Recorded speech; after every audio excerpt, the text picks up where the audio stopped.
Hello, everybody. Yes, how are you? Natumai muko salama mahali popote mnanitazama. Yeah. How are you, Peter? I can see you are live. Yeah. Na Grace and my good friends. Naona mko live pale. So Mungu awabariki sana. Naona mko live pale. Oh, sorry, kuna. So Mungu awabariki sana. Naona mko live pale. Oh, sorry, kuna. So Mungu awabariki sana. Naona mko. So how are you? I'm sorry kwa hiyo interruption. Yeah, good morning wherever you are watching me, na good afternoon, na good evening, na good night wale ambao wamesimama pale wanani watch. So we are waiting for our guest. If you'll be able to join us, fine. Kama hataweza kutujoin ni sawa tu. Unajua Nairobi kwa mambo mingi, na alikuwa ameniambia kwamba ako somewhere. So nilitaka tu mumujue.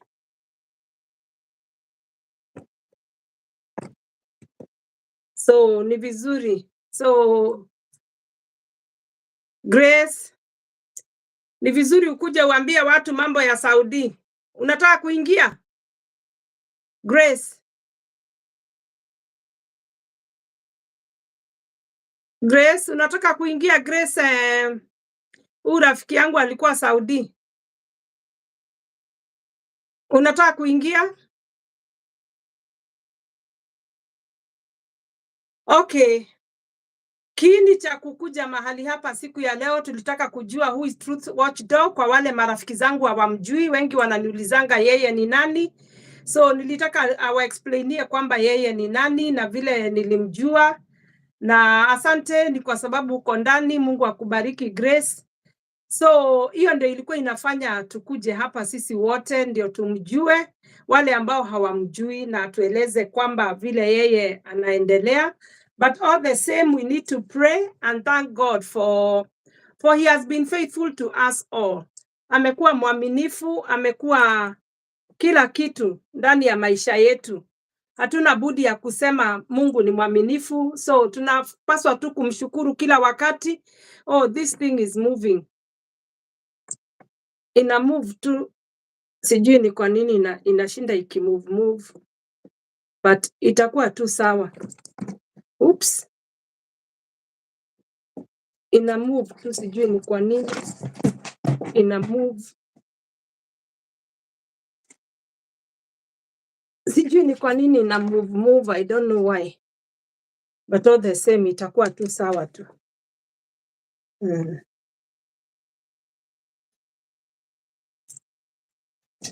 Sijui ni kwa nini inataka kuanguka. I don't know why. So lakini Mungu ni mwema kwa kila njia. So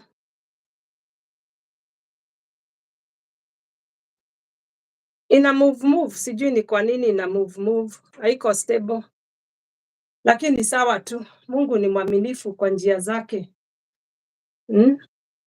So wacha tuombe, wacha tuamini na tuombe, tuanze siku na tuanze usiku na tuanze kila kitu. Asante sana. Checkpoint agencies, God bless you for coming in. Thank you so much. God bless you wherever you are watching me. So let us believe God and tuombe. Mwenyezi Mungu tunakupa sifa, tunasema ni asante, ni kwa sababu ya asubuhi ya leo. Kwa wale kwao ni asubuhi, pale kwao ni adhuhuri, tunasema ni asante, pokea sifa, ni kwa sababu ya upendo wako. Na wale kwao ni usiku, basi mulale salama, na mnapoendelea kuniwatch, Mungu awapatie grace na neema ya kuniwatch. Ni kwa sababu sichukuli jambo la kawaida, nasema ni asante. Basi Mungu akapate kutusamehea dhambi, tunapoendelea katufunike na damu na katuondolee ubaya wote unaweza tuinukia, ni kwa sababu ni Mungu. Asante ni kwa sababu ya watazamaji wangu. Asante ni kwa sababu Mungu ataendelea kuwatendea mema na atazidi kutuinua na kutubariki. Ni kwa sababu pasipokuwa Mungu upande wetu, sisi hatungeweza chochote. Basi kile ambacho unahitaji, jua ya kwamba Mungu atakutendea na ujihisi ya kwamba Mungu ako pamoja na wewe mahali popote ulipo. Basi Mungu akubariki na tuendelee kumtumania na kumtegemea kila siku na kila dakika, na ni katika jina la Yesu Kristo tumeomba na hata na kushukuru. Basi tunapoanza mahali hapa mjadala wetu ni kwamba tuwe focused. We trust in God and lean not on anybody's understanding. Wakati tunapomtumainia Mungu na wakati tunapozidi kumjua Mungu zaidi na kumtegemea, inakuwa tu ni bora, kwa sababu mara mingi tumetegemea wanadamu wakatuangusha, tukategemea marafiki wakatuangusha, tukaegemea kwa upande wa serikali, nayo serikali ikawa nyingine, ni vituko plus vituko. Lakini ukimtegemea Mungu katika kila hali, Mungu ni mwaminifu. So evangelist, you want to join us? You can join us meanwhile we wait for our guest, Truth Watchdog. So ni vizuri. Asante Jacqueline. Mungu akubariki ukiwa pale Saudia, atakutendea hata wewe. Mimi niko na imani Mungu atawatutendea sisi zote. So Mungu awabariki sana wale ambao wanaingia na wale ambao wanani watch silently. Mungu awabariki kabisa na watengenezee njia pasipokuwa na njia. So tunasema mambo ya leaning. Wakati tunapoongea mambo ya leaning inakuja na mambo mingi. Unaweza lean kwa vitu mingi. Wale wameolewa unaweza lean kwa upande wa mume. Wale ambao hawako stable, una lean na familia yenu, wambua karibu sana hai. Unapoendelea kulean kwa watu, sometimes inakuwa discouraging, kwa sababu unaweza pata mtu akufanyii kile ambacho unatenda. Ndiposa hiyo kitabu inatuambia ya kwamba in the book of Proverbs, trust in the Lord and lean not on anybody's understanding. Wakati unapoegemea kwa watu kudisappoint, na watu wako mambo mingi sana, na uwezi jitoa kwa watu. Lazima utakaa na watu, lakini lazima ukae na wao kwa hekima. Wasione kama vile Jeremiah inasema ya kwamba ati sisi mtu amelaaniwa ambaye anamtegemea mwanadamu. Jeremiah alikuwa anatuambia hivyo, akiambiwa na Mungu kwamba asimtegemee mtu yeyote. Ni vizuri kumtegemea, lakini utegemee with a lot of wisdom, sababu unaweza tegemea mtu hivi tu na huyo mtu akudisappoint. So ni vizuri kama wangare unaingia na unanisikiza, ni sawa, we join tu, unajua vile unaweza kujoin. So Mungu awabariki sana na azidi kuwatendea wakati tunapoendelea kumtazamia Mungu na kukosa kutegemea mwanadamu, kwa sababu njia zetu mingi ambazo zinatupotosha sisi tukiwa wanadamu, tunategemea sana watu, na watu ni wazuri, si wabaya. Especially tuseme kama sasa unategemea mtu, unaenda anakuambia anakuombea, na ni ukweli 100%. Most of the people hawaombeangi watu. Watu wengi ni kujisemesha tu, na wakati kitu inapotokelezea mzuri wanakuambia tulikuombea sijui nini, vitu mingi, vituko na visarakasi zenye zinaendelea. So ni vizuri tu mtu kuwa mwangalifu wakati unapomtegemea mtu. Si vibaya kumtegemea mtu, lakini unamtegemea ukijua ya kwamba unamtegemea through Christ, kwa sababu ni Mungu tu uzungumzia mtu na mtu anakusikiza. Lakini ukienda wewe peke yako na mwili wako, ukijua ya kwamba nikienda kwa Helen nitapata hii, nikienda kwa ule mwingine nitapata hii, inakuwa ngumu. Kama wale walio Saudia, usitegemee maagent wenye walikupeleka. Wewe jua ulifika huko na Mungu atakutendea kwa wakati wake, kwa sababu most of the time we depend on people and then they end up disappointing us. Ni nani amefanyiwa kitu atuambie hapa? Juu hatuwezi kosa mtu amefanyiwa kitu atueleze. Ulitegemea mtu na huyo mtu akakudisappoint. I know there are people watching me wherever you are watching me, walimtegemea mtu na huyo mtu akakudisappoint. Hata mimi nishawahi disappointiwa, hata mimi nisha disappoint mtu juu maybe Mungu huyo mtu alitaka nimfanyie kitu, lakini ikawa ya kwamba I was not in a position of helping at that particular time, ama I was in a position of helping but nilikuwa na mambo yangu mimi. Hi Liz, tuko salama sisi wote. Hata maybe kuna mtu mahali pale alinitegemea, yes, nimsaidie, but maybe at that particular time I was not in a position to help, ama nilikuwa in a position to help but niko na mambo yangu. Kuna uwezekano kitu kama hiyo. Asanti sana Betty Usagi. So Mungu akubariki mahali popote ulipo, nimesalimika. So ni vizuri, unaweza tegemea mume wako akudisappoint. You can tegemea mke wako akudisappoint. Unaweza tegemea your sister akudisappoint. Unaweza tegemea hata your brothers wakudisappoint, hata auntie na uncle or anybody unamjua mahali pale ambako ako in a position of helping you, but in that particular time hawezi. So what do you do?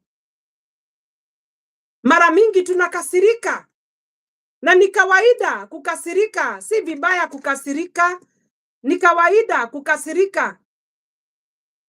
Juu hata mimi nilikasirika na nikasikia huyu mtu angenisaidia hivi, lakini haikuwezekana.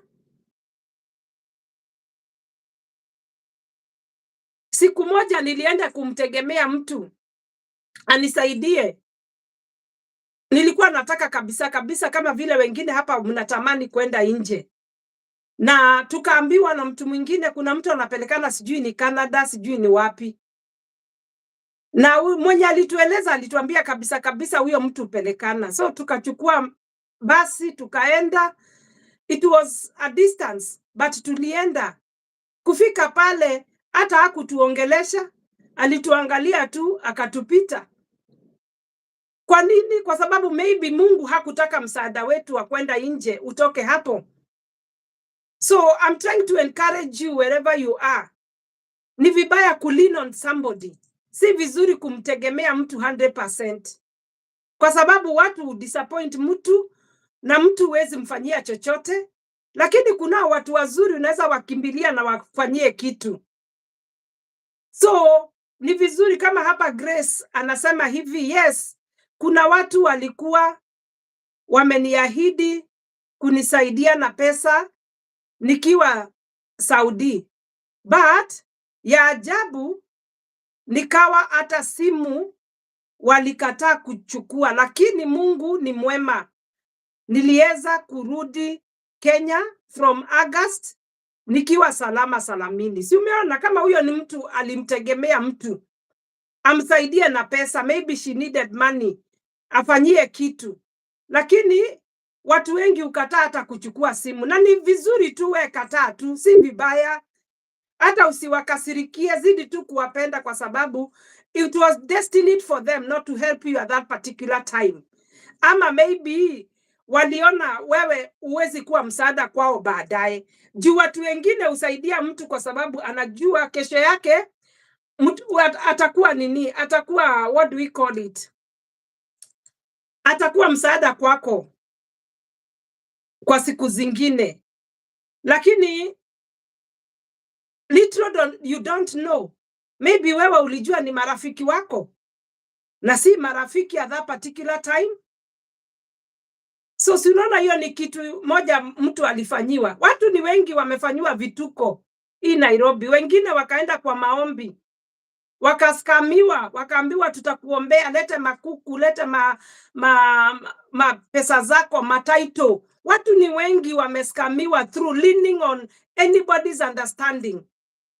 Na hiyo ndio the mistakes we are making as Kenyans wherever you are watching me. Tuna lean on somebody kwa sababu unamtegemea ya kwamba kesho atakufanyia kitu. Unastukia tu ya kwamba kumbe hata tuko marafiki. Unaenda unapea pasta shamba yako, plot yako, watoto wako wanabaki kuwa IDP simply because amekuambia atakuombea, na kumbe yeye anajitengenezea njia zake zile hujui.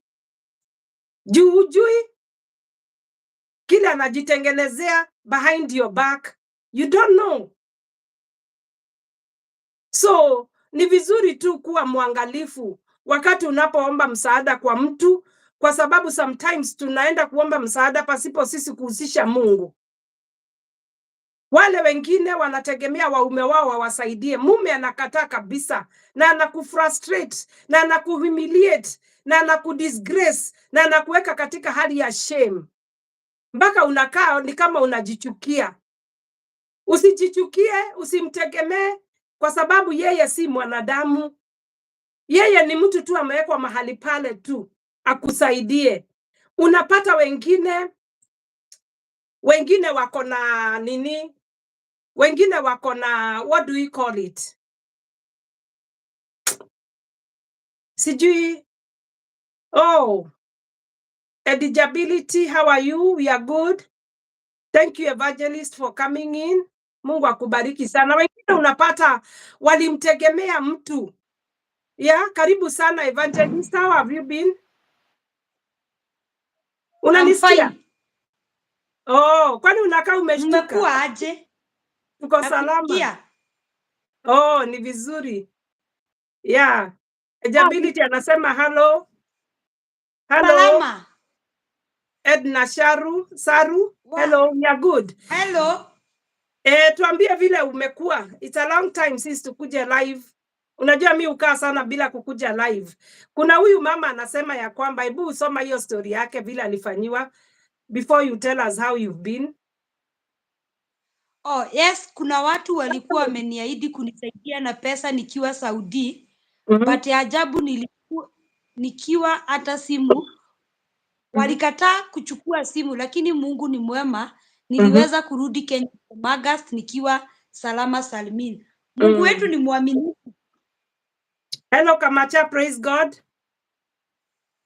Niambie. Oh, nimekuwa salama. How is Kenya by the way? Kenya is very cold. Kumekuwa kukinyesha sana. Nairobi imekuwa kukinyesha sana. It's a January with difference. January kuna mvua. Hivyo ndio Mungu surprise watu wake wale anapenda. Lakini baridi ya huko iwezi zidi ya huku. Ya huku hata siwezi. Kuna parts America iko different by the way, ni vizuri niwajulishe hivyo. America tuko tofauti. Kuna mahali kuna joto kama Mombasa, extra joto. Kama Alabama. Hiyo ndio common watu wanajua. Wacha niitumie hiyo kwa sababu huko kuna joto kabisa. Kuna places zenye pia California, not California, Florida. I think Florida. Kuna places zinakuanga ziko hot. So unapata America iko tofauti. Mahali niko sometimes kuna snow, sometimes hakusnow, so inategemea ile area yenye uko. Lakini baridi iko. Baridi inakuwa kali kiasi ya kwamba mpaka vidole, unasikia vidole zinaingia baridi. Ndio unapata most of the people here wanasafa miguu, tunasafa shida, tunakuwa na shida ya tunakuwa na shida ya joints. Arthritis. Ama gout, joints, kwa sababu baridi ni mingi, so you have to take good care of yourself. Unavaa manguo mingi ndio hiyo isikuletee shida, but all the same Mungu ni mwaminifu tu. Kuna pahali tukiwa wadogo tulikuwa tunasomea acha Molo Town. Wenye wanajua Molo Town huko baridi yake si extreme, but wenye walisomea Mau Summit shule inaitwa Baraka Boys, hiyo ilikuwa ya boys, brother yangu walikuwa huko, na St Joseph Seminary High School, hiyo ni high school ya huko. Kunanyesha Mau Summit, kunanyesha, kunapata tu vitu tunakaa snow. Najua itokei mara mingi, inaweza kaa na uto tubaridi mpaka jioni. Huko ni baridi sana Kenya. Nyandarua kuna parts that are cold. Penye Yeah. Karimagal siko kuna baridi sana. Najua huko Karimagal siko. Kuna baridi yenye inakuwa mingi, at least tunaweza weka similarity to parts of America, mahali panaitwa Timboroa. Yeah, kama unaelekea na huko kuna kuanga na baridi. Kuna mahali hapo section inakuwa very extremely cold. Sijui kama bado ni cold, but hiyo baridi ndio unaweza linganisha sasa na hapa. At least iko almost si kabisa, lakini iko like 60%. Labda siku hizi kuwe kuko kuzuri, ni vizuri kuomba msamaha. Kama kuna mtu hapo anakuomba msamaha, hakujua ni kipindi, so tuendelee, tunaombana msamaha, tunaendelea. Hatuwezi shindia kitu kimoja, hatuwezi shindia. So tulikuwa tunaongea mambo ya kulin. Unaona vile Proverbs inasemanga, it's good not to lean on anybody's understanding. Yeah. Unafaa utegemee hekima ya Mungu peke yake. Hiyo ndio tulikuwa tunaongelelea. So nikawaambia kama wewe uko evangelist na unajua mambo ya Mungu, kuna hao watu wameenda kwa watu wakaitishwa mashamba, wakaitishwa sijui maplot, mtu akapeana, lakini at the end of the day badala ya kumuona Mungu unarudi kuona shetani instead ya Mungu. Sasa hao watu tutawasaidia aje? Juni nyinyi wanategemea wenye wanajiita mapastors, prophets, I mean like everybody mwenye anachukuanga kitu ya mtu unamwambia utamuombea, lakini at the end of the day humuombei, ni scamming. Hiyo tutaita aje? Mimi nasema imani haifai kuwe attached na vitu zenye unapeana. Yeyote anayemwamini Mungu anakuwa mwana wake, na ukiwa mtoto wa Mungu una stand kukua na inheritance kwa ufalme wa Mungu. Acha kuenda kwa mtu yoyote ni mtumishi anakuahidi baraka na si yeye anapeana baraka. Baraka zinapeanwa na Mungu. So mtu afai ya kuahidi, unakaa niko unalipa miujiza. Anakuweka ukae in a state of desperation. Na hiyo haifai. Mtu ategemee Mungu. Kama hujamtegemea umtegemee tena. Hata wale watu tuliona wamefanyiwa mambo makubwa na kwa nyakati zao walikuwa wakiteseka, mtu kama Yabezu alizaliwa, mama yake akamuita uchungu. Jina yenye alimfananisha nayo inamaanisha uchungu. So maisha yake ikawa iko na misukasuko. Biblia hapo mwisho inatuambia alililia Mungu na akamjibu, akampanua mipaka. Kupanuliwa mipaka inatokana na Mungu. Wahubiri na watu wengine ni channels of blessings, but baraka ni za Mungu. So usikae hiyo ni kuhadaiwa. Baraka ni Mungu anapeana, si mtu wa kuhadai ndio umpea hiki kile. Tena Deuteronomy inasema mtu apeane pesa kadri kwa uwezo wako. Upeane umalize kenye uko nacho. Kama shamba hizo hapo ndio wanafaa wajue kabisa. Unaona hapo umesema mtu apeane kadri ya uwezo wake. Kama kuna huyu anasema anaitwa Faustin Chano, anasema Pastor Sami Mkora. Sasa unajua lazima Pastor Sami akuwe associated na ukora kwa sababu alionyeshanwa kwa kipindi cha True KTV. Najua wewe uko unaiwatch hiyo program. Na alikuwa pasa ambaye watu wakitaka counseling, yeye ndiye alikuwa anaitwa na kabisa akasimama na akadeclare yeye ni mchungaji. So ndio unaona hapa anaitwa mkora kwa sababu uwezi kaa na mtu na unajua ni uongo anaongea. By the way alikosea, hata yeye alikosea wa Kenya. Anafaa atokelezee kwa sababu ni mtumishi wa Mungu na alisimama kindete kutuambia kwamba he's a counselor by profession na kwamba alikuwa na cancel hao watu warudiane. Na anajua kabisa ni uongo. Kwa nini alifanyia Wakenya hivyo na ni mchungaji mzima? Baka kuna siku alikuwa na shoot wakienda kanisa. Wanaonyeshana ati leo tuliabudu kanisa ya Pastor Sami. What is that? Anyway, watu wanakuita mkora. So ni wewe utokeleze mahali popote ulipo mkiwa na je wako. Ndio mnajuana. Na mjue maombi yenu haifanyi kazi. Na sitakosa kuambia hivyo.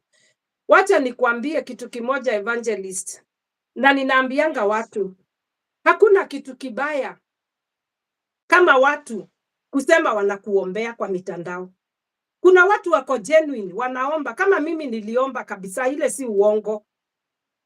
Lakini unarudi unagundua kumbe ni uongo. So kitambo, unajua hiyo ni kitu umejiwekelea kwako. Watu kama kina Kamacha wanafaa wajue, na kina nini uzuri Kamacha tuwezi mblame sana kwa sababu yeye alitokelezea na akasema tumsamehe. But unajua hiyo ni curse. That's a curse.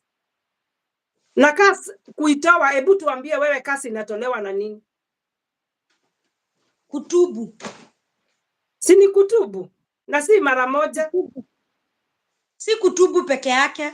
Kutubu ukiwa na ishara za kubadilika. A broken and a contrite spirit will I not despise. Yes. Roho yenye imenyenyekea.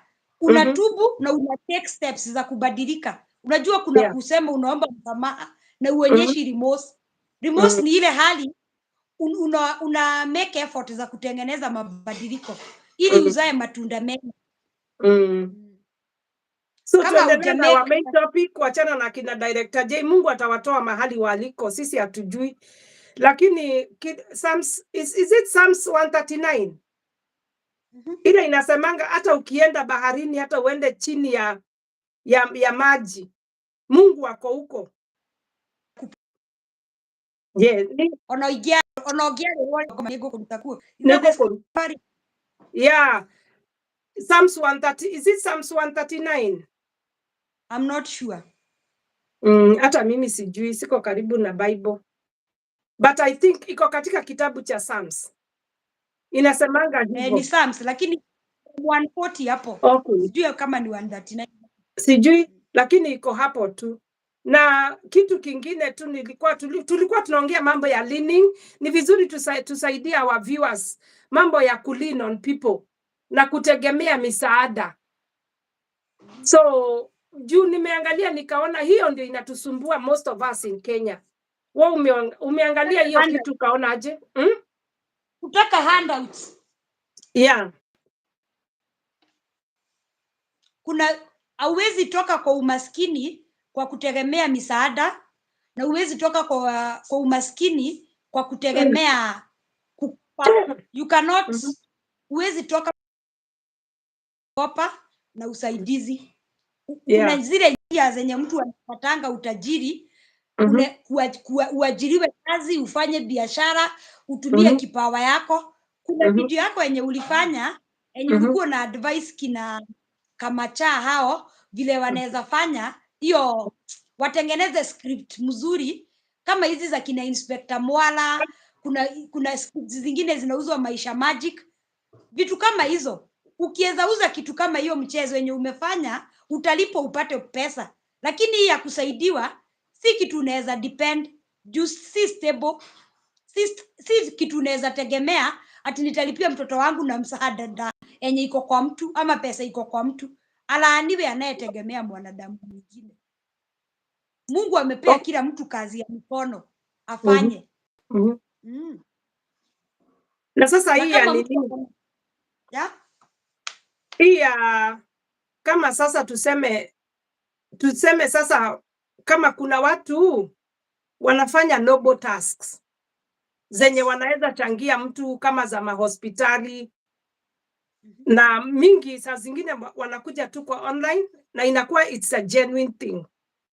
Unajua unaweza kuwa uko na case genuine na watu wachange.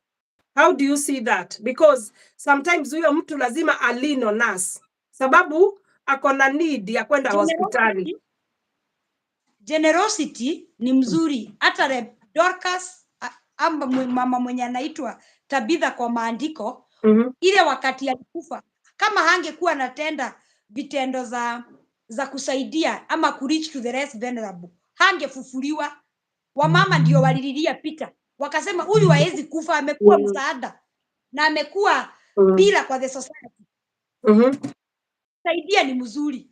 Hata Bible inasema anayesikia kilio cha maskini, ile wakati atakuwa na kilio, Mungu atasikia kilio yake. Saidia maskini inafanya wewe machozi yenye wewe unalilia Mungu akusikie. Juu kila mtu ako na haja ya moyo wake. Unaweza nipa 1,000 uniondolee shida niko nayo. Na wewe shida yako kubwa kama unataka kuklia mizigo kwa pot, Mungu akuondolee hiyo. Unaona ni kilio yenye umesikia huyu alikuwa anahitaji 1,000 na kule. Na wewe Mungu akakusaidia kitu kubwa. So kusikia kilio ya maskini ni kitu mzuri na inafaa. So Kamacha, ni vizuri Mama Gift, she's watching through her TV. Mungu atampea simu ingine, atamsaidia tu na atambariki na simu. So Kamacha, ambia Truth Watchdog kwamba niko live, anaweza click on ni add live. Evangelist ana shida, tutamalizia na yeye. Si ni ukweli Evangelist? Haina shida. Yeah, juu siwezi chukua simu saizi. Mwambie tu niko tu live. Mwenye atamfikia mwambie tu niko live tu, click tu hiyo tu, nitamuad Evangelist tu, nitamwambia tu atoke tu, hana shida. So endelea tu ku-enlighten watu na hii mambo ya mapastors, juu ni mingi. Hii mambo ya mapastors inasumbua Kenyans, by the way, watu hawafanyi vizuri. Hii ni shida ya Afrika, Kenya peke yake. Hii shida ni shida ya Afrika. Unajua huku kwetu ni ngumu sana pastor kuscam, kwa sababu hapa si mchezo. Akikuscam kumstaki huku sio kama Kenya. Kenya utaenda kumstaki atoe pesa, ama Africa as a whole atoe pesa. Huku ukiscam mtu unaona kama hivyo. Sasa niende tu nichukue mfano kama story ya kina Mama Gift. Ningeenda huku, angekuwa huku niende niseme alichukua pesa na hajanirudishia, ingekuwa story mrefu na haingekuwa rahisi kwake ikiwa ni hapa. But Kenya ukienda kumsaki mtu akiwa na pesa, anaenda anajitoa. Imagine hata nakupita hapo akikuchekelea. Hiyo ndio shida ya Kenya. Hii ni shida iko Afrika. Watu shida inaanzia kwa belief system zetu. Watu wamepea wahubiri kipao, yani position kubwa sana, na wamekuwa hawawezi. Watu walikuwa nakosa kuuliza. Nikapata rest. Sasa huwezi uliza swali, unaambiwa ni Mungu amesema na Mungu ni mimi anaongelea. Najua Mungu akuongelea, ufai uulize maswali. Hiyo ndio imekuwa shida kubwa, watu kutopewa uhuru wa kuuliza. Kuna pastor fulani alikuja kuhubiri huko kwenyu, ametoka huku Kenya akakuja US. Alishuka pastors amuwaiti na titles, hakuna jina reverend, mnawaita brother na sister, hakuna kuwapea kiti pale mbele, wanakaa pamoja na washirika. Hiyo kuwapea kipaumbele kubwa sana.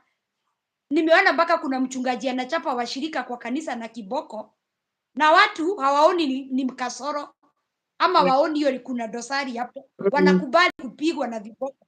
Unaona, ni kitu iko kwa mawazo. Ni kitu iko kwa mawazo. Hata tukigrow up tulikuwa tunajua maneno ya mtu wa Mungu haiulizangu.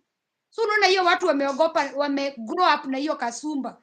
Hata kudanganywa haulizi swali. Juu imeambiwa it's a taboo. Na Mungu wetu kwa kitabu cha Timothy, nimewapea mkuwe na sound mind, si roho ya uoga.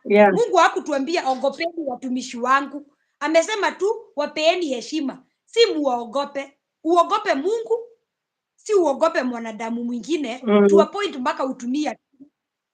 Imagine mtu anaambiwa akule nyasi na anakula.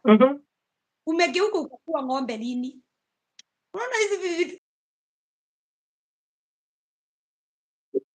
sana imekuwa na watu. Kuna huyu Betty anasema, Ma'am Helen, I just pray you pray with me so much as a single parent. It had never been easy with me financially. So Betty, Mungu atakuonekania. Na anasema before COVID I was employed, but after COVID it has never been easy with me. Closed by company closed down. Juu ya COVID kampuni mingi zilifungwa na hajapata ni wengi hapa wenye wanatutazama ni wengi na hawana job.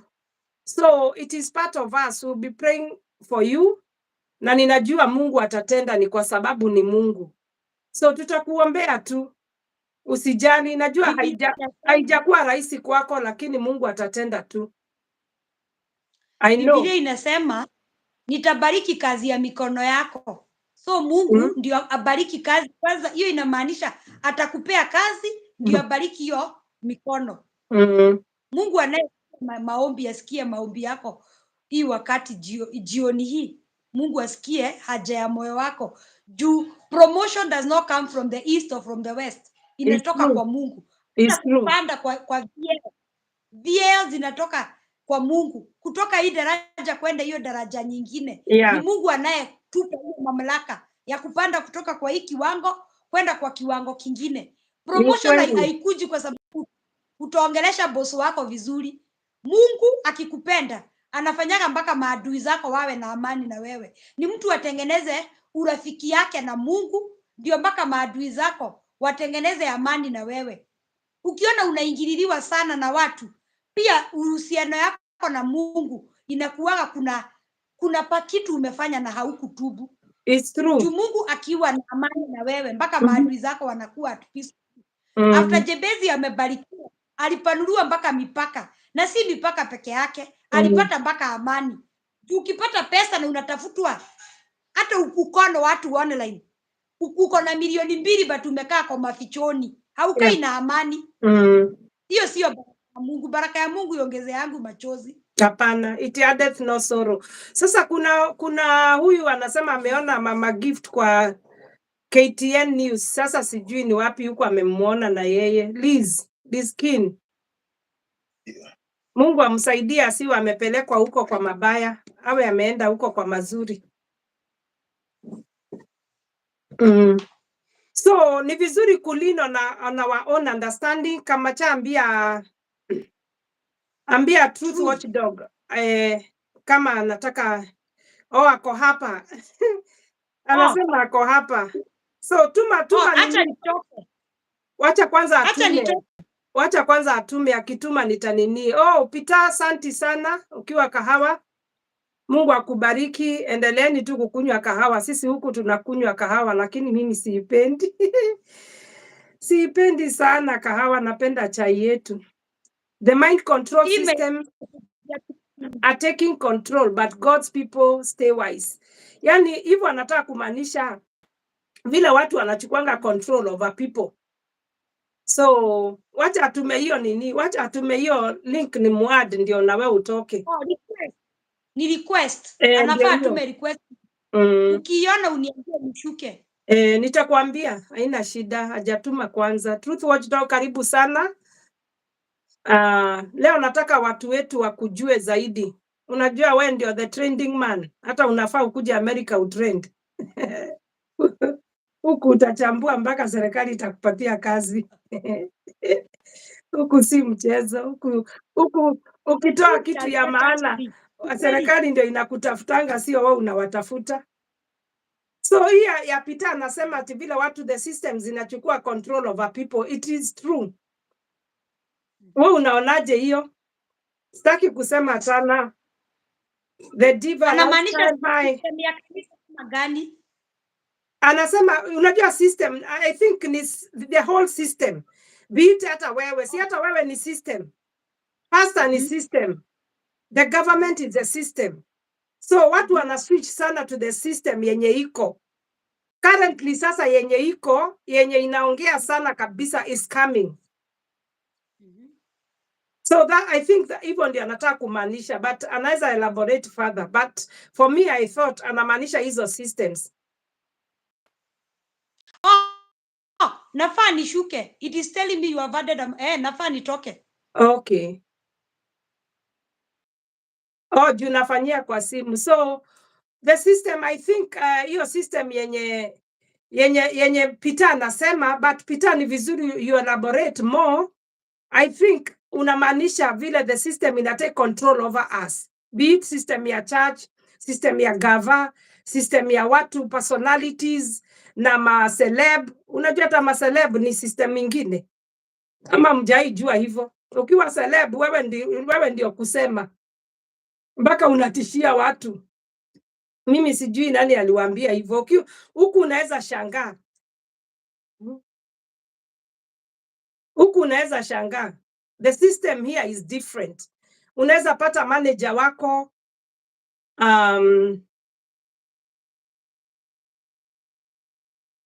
yes, Truth Watchdog, how are you? We've been waiting for you. Thank you, I'm here. Tumekwama kwa jam but tumefika. I hope sio late sana. Naelewa mambo ya Nairobi. Nairobi inakuwa hivyo.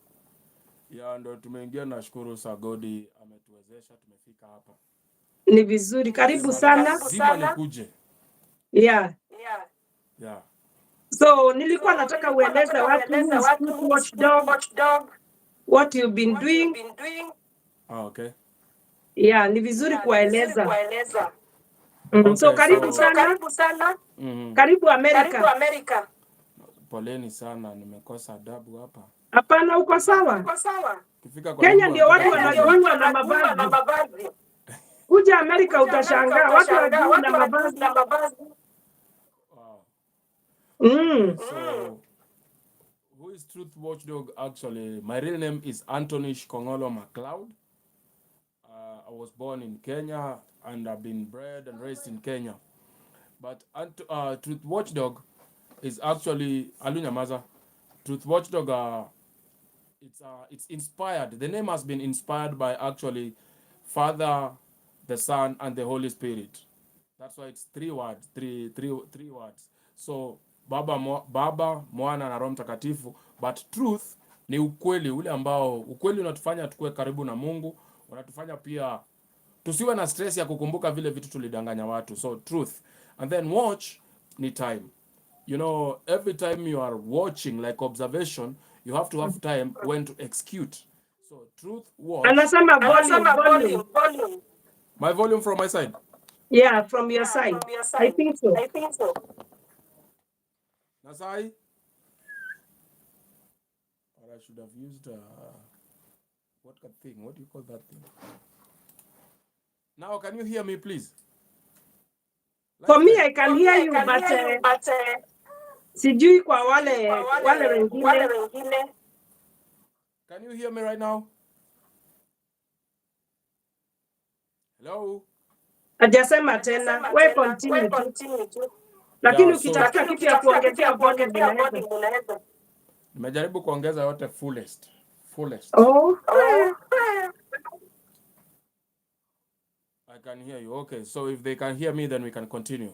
Yeah, so we can continue. Thank you. Truth means hiyo ukweli tu. Hakuna kitu kingine, hatuchanganishi, hatumix, ni ukweli. Then watch ndo iko na maana mbili. There is the watch your observation, at the same time the time when to deliver.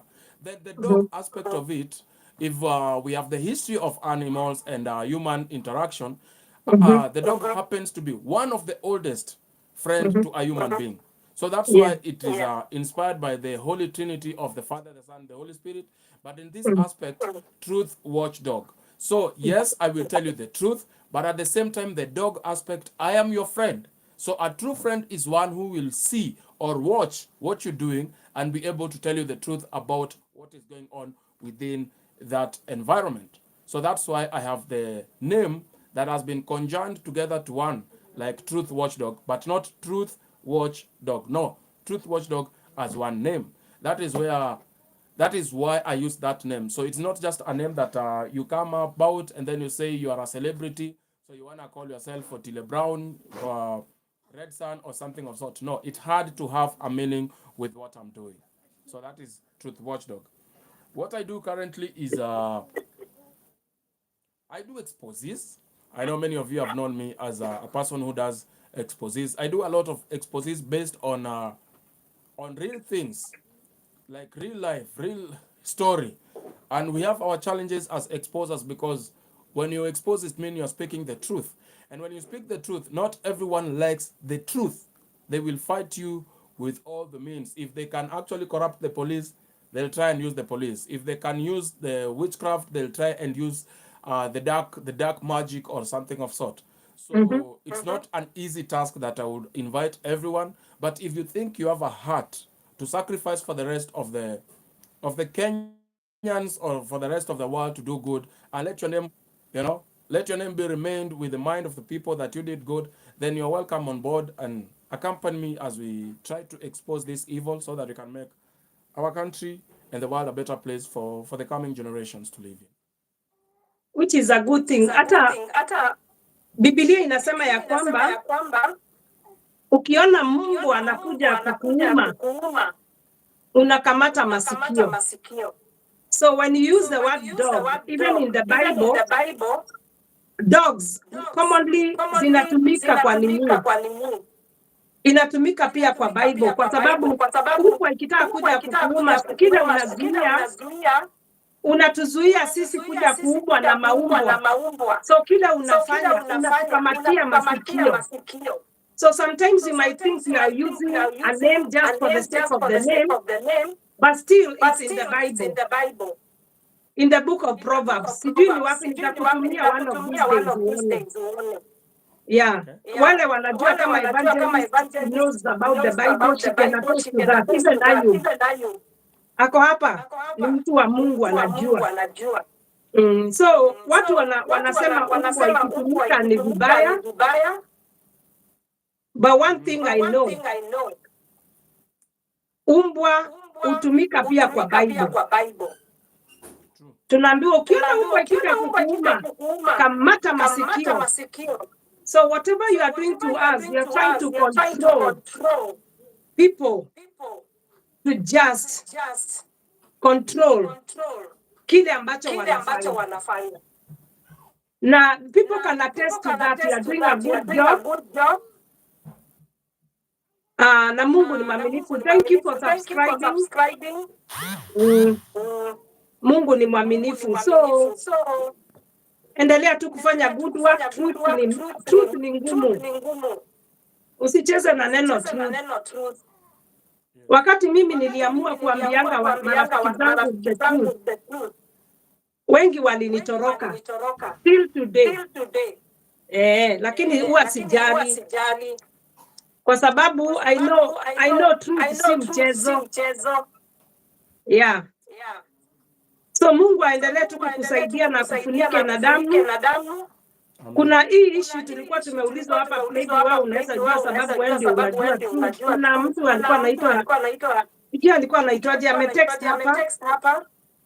Akasema story ya akasema kama Pastor Sami ni mkora. So sisi tukamwambia maybe hili vile watu walimuona na okay. Unaweza tuambia aje hapo? Juu ni swali imeulizwa. Kutokana na stories za Pastor Sami, hata ndugu yake ameni approach akaniambia Pastor Sami anataka kuzungumza na mimi ama anataka kukuja wazi kuhusu vile mambo yamekuweko. Lakini akaniambia Pastor alikupigia. Kusema ukweli Pastor Sami hajanipigia na hivyo ndo nilimtext. I think your text iko on Instagram. Nikamwambia ndugu yako hajanipigia licha ya mimi kukupatia namba. Hebu angalia kama kuna hiyo text. Nataka mimi upenda nikiongea unakuwa na evidence ya kila kitu unazungumza. Sitaki tu nizungumze for the sake of talking. Nataka nikizungumza nazungumza na nyie kitu ambacho nakijua. So I just want to look into the text nionyeshe ukweli. Ndugu yake aliniapproach akaniambia Pastor Sami yuko ready kuzungumza.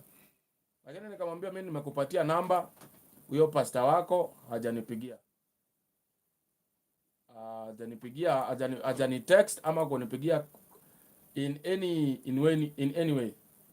Kwa hivyo mimi kile kitu naweza kusema ni kutokana na yale mambo watu wamekiri.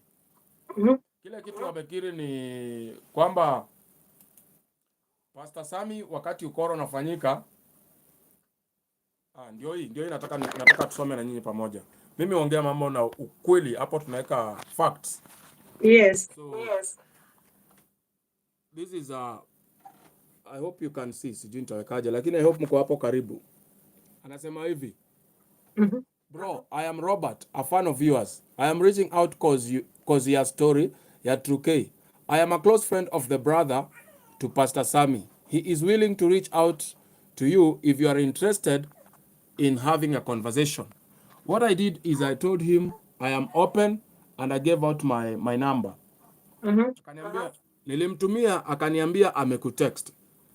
Nikamwambia Hajani text. I'll ask him kidogo tu. This is Friday, kiangalia saa 10:04 usiku. Kaambia okay, up to now there is no response. So kwa kusema ukweli ni huyo Pastor Sami hajani approach mimi, hajaniambia kitu chochote na hakuna text yoyote ambayo nimepata kusema huyu ni Pastor Sami na ningependa kuzungumza kama vile mambo yalivyo. But kutokana Wanasema niko na echo. Echo? Kwangu mimi sijui ni kwa nini. Mimi sisikii echo. Wanasema hivyo ati niko na echo. Anasema your photo iko na echo. Sasa photo iko na echo, sound ndio nafaa kuwa na echo, sio photo. Sijui, sielewi. Mimi ndio niko na echo. Wanasema Helen your photo iko na echo. Sijui photo inakuanga. Hata watanifunga. Sina echo.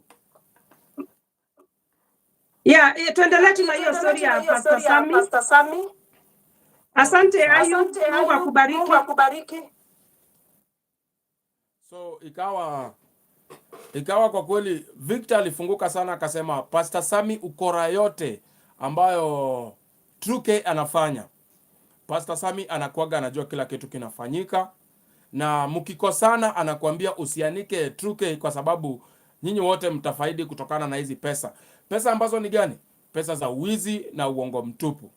Wow.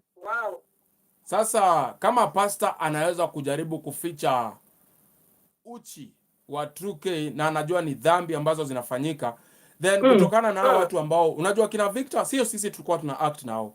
Kulikuwa na Victor, kulikuwa na kama chama ma gift. Kwa hiyo kama wanaweza zungumza hivi vitu, basi sisi pia tutakuwa convinced kutokana na maneno yao kwa sababu hao ndio have first hand experience na hawa Pastor Sami, Truke.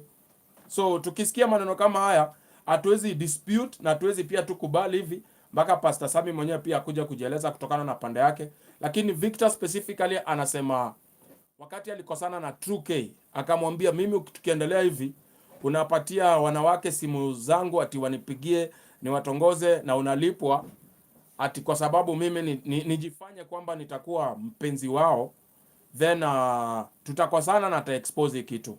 Lakini Pastor Sami ndo aliweza kuita Victor na akaita Truke kutokana na Victor anasema ilikuwa request ya Truke to Pastor Sami ili aoshe rada, asafishe rada, Victor asiende uko nje kumzungumzia.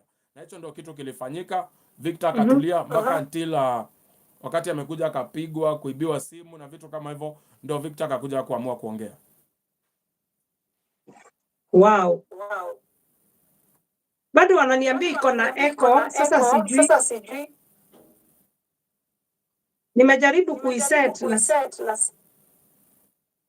bado iko na echo. Mimi sisikii echo. Hata mimi sisikii, ninashindwa inatoka wapi.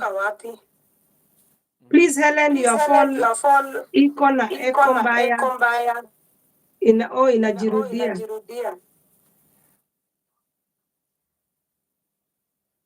Na nikitoa volume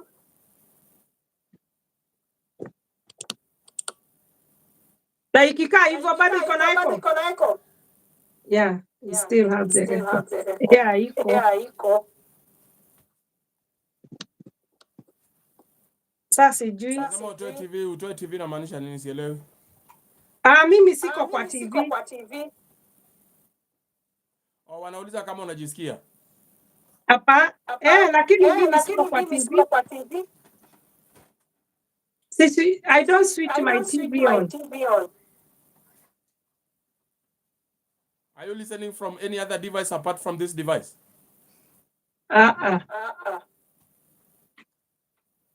Where? Sijui ni kwa nini na behave hivyo.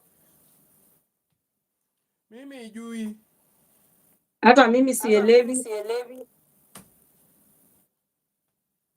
Hebu nakuja nichukue nini? Naitwa aje? Continue tu kuambia mambo ya Pastor Sami. I'm coming. Okay. So minus that bado eko Betty. Okay, so mimi kwa sasa nitasimama na yale maneno ambayo Victor alisema, kwa sababu Pastor Sami kulingana na hao anasema amenitext. Kwa kweli Pastor Sami hajanitext, na hata mimi singefurahia mtu anitext. Unajua wakati unataka kukuja clean, it is good not to text someone, it's good to tell someone, hey, ni aje bro, kuna kitu kinaendelea hapa hivi, ningependa kuzungumza mimi kutokana na ukweli wangu 1 2 3, lakini nipe muda, maybe tutazungumza. Lakini ukitext mtu, the seriousness of that wanting to, you know, to confess your ugly doings doesn't really sound like a serious confession, unaona? Okay? The echo started immediately. Wewe uko poa. Karibu sana BM Mama wa Twins. Okay, so tuko kwa platform ya Helen US. Sasa sasa hivi ukiniona niko United States of America. Sasa sijui ni kwa nini hiyo echo. I don't know. Wanasema venye ulini add ndio echo iliingia. Betty Usagi. Oh. Sasa sijui, maybe probably it's my side. So that is so far that's what I know about Pastor Sami, that he has been there throughout the entire acting. Amekuwa pale, walikuwa wana meet kwa Pastor Sami, na wakati mwingine inasemekana Pastor Sami ndiye alikuwa anapatiana inaitwa nini ile, alikuwa anapatiana gari lake linatumika katika kufanya vipindi. Yeah, so most of the time before Tuke anunue gari alikuwa anatumia ya Pastor Sami. At least up to there, that is what I know. Lakini ukweli kwa sababu huyu anasema your time will come to be prepared. Ako anafu familia ya Doreen Mwende, achana nayo. Maxwell ako down. Who are you? Wacha nimjibu, huyo si wewe. Huyo si wewe. Huyo ni mimi naambiwa. Najua. Huyu wacheni niambie wa Kenya tafadhali, na kama mko America mnatumia Doreen Mwende pesa, mnatumia Riaga pesa, Mankolo pesa, please direct your money to the right causes. And I'm not saying you send me money. I'm telling you, direct your money to the right causes. There is no demon. You really need to understand. We live in different realm. Kuna spiritual world na kuna hii world yetu ya physical and flesh bodies. In order for a camera to capture anything, lazima that object, it is simple from one physics. Simple from one physics. You have to stand against the light.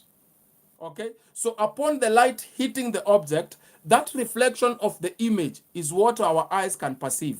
Hakuna camera imetengelezwa kucapture spirits. Camera zote, even the top-notch technology, they are meant to capture an object, a reflection. That's why hata mnaona zile zinaitwa night cameras. Cameras. Ziko na mwangaza fulani ambayo kwa kweli the object will not be able to see. Kama tuseme ni mnyama anapitia pale, hata jua kwamba kuna light inawaka, lakini the image is what is picked. So Lydia, wewe na watu wako na huyo Riaga wako na Doreen Mwende, I do not understand these cameras zenye zina capture mashetani. Zina capture mashetani zenye sisi hatuwezi ona na macho yetu. Kamera zenyu zina capture. Alafu sijui ni binadamu gani huyu ambaye, kama for example kuna cases mtu amejifanya amefufuka, watu toka mbio wanaacha mizigo zao, wanaacha watoto wao, ati hawa wanaenda mpaka wanachukua mwili ya mtu amekufa, wanabeba, wanatoa Mombasa mwili ya mtu amekufa, wanapeleka Kisumu. Serikali ukiwauliza documents za kuonyesha kwamba mlifika kwa serikali ikawapatia ruhusa ya kufukua mwili, mkapatiwa pathologist wa kuangalia ni kwa nini mnafukua mwili, hakuna barua zozote. Alafu baada ya kutoa mwili Mombasa, hakuna mazishi inafanyika Nairobi. Ni Kisumu. Wewe unatuambia mwili kwani umeenda kakula? Alafu mnadanganywa ujinga hapa ati okurukuchu. Na okurukuchu ni the word from DJ Afro. Wale watu walikuwa na watch movies za DJ Afro. Alikuwa anatangaza, hebu nione kama nitamimic. You know I need a microphone for that. Let me get my microphone. Hebu chukua microphone inaweza hiyo. No, it is acting. It is acting. See it in. No, acting. It is acting. This is how DJ Afro says. Poji tena mpenzi mtazamaji, Wapenzi, hapa kukatokea mashetani. Na mashetani yakaitwa na kipindi fulani cha Doreen Mwende. Doreen Mwende amekuwa ni mtangazaji ambaye amekuwa akileta vipindi ambavyo ni hatari. Shetani akaja kwa jina Okurukuchu. DJ Afrondi alikuwa anasemanga kurukuchu kaput. We remember. It's not late, ni hapa juzi. So we unatoka unaleta kurukuchu, unaongeza inakuwa okurukuchu, at it's some kind of a demon called okurukuchu. In even our vocabularies as Kenyans, there is no name close to okurukuchu. It is only okoth. Okurukuchu, where do you get okurukuchu? But people have been brainwashed to the levels that they think a 22-year-old can see a spirit. Helen, I know you've lost some people in your life. Yes. Which spirit have you met so far of the person you know? Hata hakuna hata ya bwana yangu aliyekufa. Lakini hawa wanaweza ona mpaka baba yao wanaingizwa kwa chupa. So I am so pissed off that ladies like this called Lydia sijui Lydia. They are so brainwashed. Hawa ndio walikuwa wanachukuliwa na Mackenzie, wanaenda wanauawa na wanasema thank you for killing me. You are just a gift. You killed me. Yes, I'm dead. They believe those things. It's I don't want to use these terms, but it's just foolishness for an old woman. Imagine mtu ako 40 years anaambiwa na 22-year-old that my camera can capture the spirit of Okurukuchu, sijui Okwanda, sijui Sindule. What are these things? And you believe them. For instance, today tumeona True K ameposta an image of me and him. Anaitwa nani? True K versus Truth Watchdog, who is the real conman, and he has put up my image there and his. And I think people were waiting for a video to drop today, but unfortunately it didn't drop. I was waiting for him to say he gave me 20,000, and I was supposed to keep quiet. Unfortunately, I never kept quiet. I kept on exposing. I was waiting for him to bring about his so-called evidence, but unfortunately haja drop. Maybe ata drop saa zingine kama anafikiria already. I'm really waiting for that. So the kinds of akina Lydia, I think wametoka huko wamesema hey, tunangoja hiyo evidence ikam. Kuna mtu anasema hapa Lydia amepewa 200. Yeah, walikuwa wanapewa 200 ama 300 ya kunitukana. But nowadays shame is on their faces, so it's very difficult for them to even insult me. Yeah. Hiyo ndio inaitwa ukweli. Ukweli is so much bitter and you cannot stop it. Even if you try to stop Truth Watchdog, it will still come by another different person. Will just come and maybe probably take over and extend zile hata uongo zenye probably mi bado sijajua. So that is what is happening. So I'm waiting for Truke to drop his video, and also wakati aliniita kwa Kioko. You know what they called me kwa Kioko akiwa Truke na Ayubu. Nikakuwa tuko na meeting mimi Kioko ndo mediator na Ayubu. Hiyo stories jawahi weka. So Truke akasema nataka pesa ngapi? Ndio ninyamaze. Seriously? Yes. Wow. Yes. Even Kioko can attest to this. So that was the meeting. And the meeting, as to why I was supposed to maintain my silence, is because kuna wamama watano wa US. I think Helen was one of them, I'm not sure. Mulikuwa msupport sana kimfuko. So since I had come and people still were in doubt, and I think kina mama wa US and Europe walikuwa na approach, Truke, is this really true? Please come and respond to this, you know, because we're not happy, whatever is going on. So for me, I was clever enough not to go with one phone, because they asked us like kila mtu awache simu huko. So mimi sikuambia niko na recorder.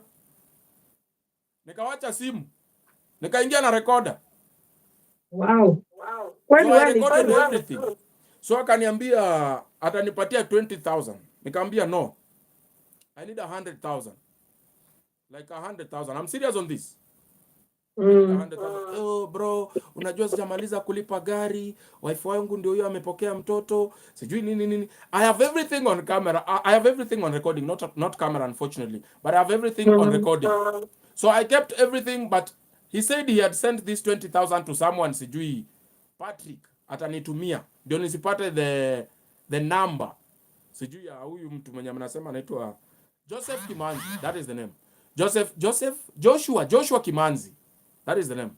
Joshua Kimanzi. So I never received the 20,000, but ninge receive bado ningetumia na bado ningemwanika. That is unfortunate because you can't afford me. Hiyo time ni ile walikuwa wamegonga mtu sijui 1.7 million. Ule alikuwa anataka kufungulia, huyo anaitwa nani? Victor Gym. Alikuwa afungulia Victor Gym, akatuma pesa. Hiyo pesa ikawakosanisha sana na 2K. And I think that's why the deal started going sour. Victor akajitoa and other people wakajitoa. But after these threats and stuff, that's why now they have decided to talk. So mimi ukinipatia pesa, I keep on saying this. Ninyamaze, nitakula pesa yako. Lakini ukweli sitanyamaza. Nitasema venye iko. What I have started, people always want a conclusive evidence of each and everything that you do. So I can't stop because ukipatiwa 100,000, how long will you use the 100,000? That is one. It's true. But it is not even the money how long you will use. The guilt that comes with it, that 2K anakosea, siezi kumwanika, Brighton anakosea, na mwanika. So that guilt, me I cannot bear that kind of guilt. So I decided, ukikuja na ukoro nataka kunipatia pesa, nitajaribu nikuitishe the most because nitakuwa nimebia mwizi. But nitakuanika. So unfortunately, I never got the 20,000, neither did we agree to any 100,000. And Ayubu can attest to this. Ayubu kama uko hapa, please, sema ukweli, you are there. Then he tried to shortchange me after saying the 20,000. Kaniambia simu yake imezima, simu ya simu ya Ayubu imezima. Alisema tu simu zimezima, watatuma hiyo pesa. They never sent the money, they disappeared. Okay? Yeah, so I just kept that audio. So nangojea hiyo kitu ata release. Aki-release na mimi naangusha now the real audio, kila audio mpaka vile walikuwa wanaongea na Kioko organizing this, we need to meet. Ni pesa ngapi ndatoa nini. So I have every audio that we collected and we are waiting for him to drop his so that we can drop ours as well. It's just a waiting game. Yeah. So ninaona hapa Kamacha akituambia aliwatumia badly kwa kukuambia wakutext. Si unaona wanaanza kukam through. Yes, so that is what was supposed to happen behind the tent, that I should stop talking about 2K because kuna wamama watano wenye wanamsupport sana kutoka US, and if they see these stories keep on coming, it is unfair. It will not be good for him. So he even tried to bribe me to pull down the videos and also to stop talking about Moha. These are Moha who recently came out clear to say that the wedding was not true, the head surgery was not even there. So it was all a farce, a fiction. So that is what he was trying to actually hunger me to maintain my silence. But unfortunately, you cannot buy truth. The truth will always be out there. So me, I kept on doing what I do best. Then unfortunately, hapo hivyo kukatokea scam nyingi za forex. So I went kidogo kuchanua watu about forex, what is forex, what you should be aware about forex and stuff like that.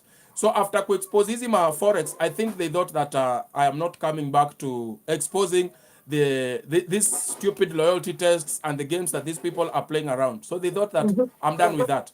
But I was just like, wacha kwanza nichanue wa Kenya about the forex aspect of it, and then I'll come back. Because hata forex sijamalizana nayo. By the way, sijamalizana na forex and forex scams that are there. I am coming even to cryptocurrency scams. I am coming to remote task scams. I am going to do these things piece per piece because hatuwezi tu mix my information. Uko kwa 2K, all of a sudden uko kwa sijui forex, uko kwa forex umetoka uko huku. So I'm planning to do these things in a chronological manner. Tukimalizana na 2K, kuna Wanjiku Wanaina, be ready. Kuna Big Man Steve, be ready. Kuna Eastern TV, be ready. Kuna Senior Dave, be ready. Kuna Lamonike TV. Doreen Mwende, nimekupatia tu kiwonjo, but be ready because I am coming for each and every individual who has scammed Kenyans, who has deceived them, who has tortured them psychologically. Because wengine si eti wamechangisha do, but kuna mtu pale akisikia Wanaina Wanjiku anaenda ku drop video. People are running there. Wait, let us listen. What went down? Oh my God. Oh my God. This is not happening. I can't imagine this is my country. Mtu amekuwa psychologically tortured. amekuwa traumatized. So you find that you are even sending this support that should not be there in the first place. Like, oh, please take heart. I'd like to know that kid mwenye ameact mwenye alikuwa kwa hiyo kipindi, is that kid in school? That is the advantage that actually these people take and lie to you that these actors are real. That is the problem that is in existence. Mtu kama Brighton alichukua actor akaeka pale, then there is one guy from America akaona, huyu mtoto kwa vile anapitia zile shida, wacha mimi nimsimamie kimasomo. Akasimamia msichana kimasomo, chakula, kumbe anasomesha sister ya Brighton. Ule msichana hakuwa ipata ile help. So this kind of psychological torture, lies, and this brainwashing of people, it needs to stop. And somebody needs to be bold enough to challenge them. Like, kama mnasema ukweli, basi tukutane kwa grao. Mnasema mnasaidia children's home, twende huko children's home, tuonyeshe children's home iko wapi in existence. Twendeni tufika kwa grao. They wouldn't want that challenge. Kama kina hawa Riaga.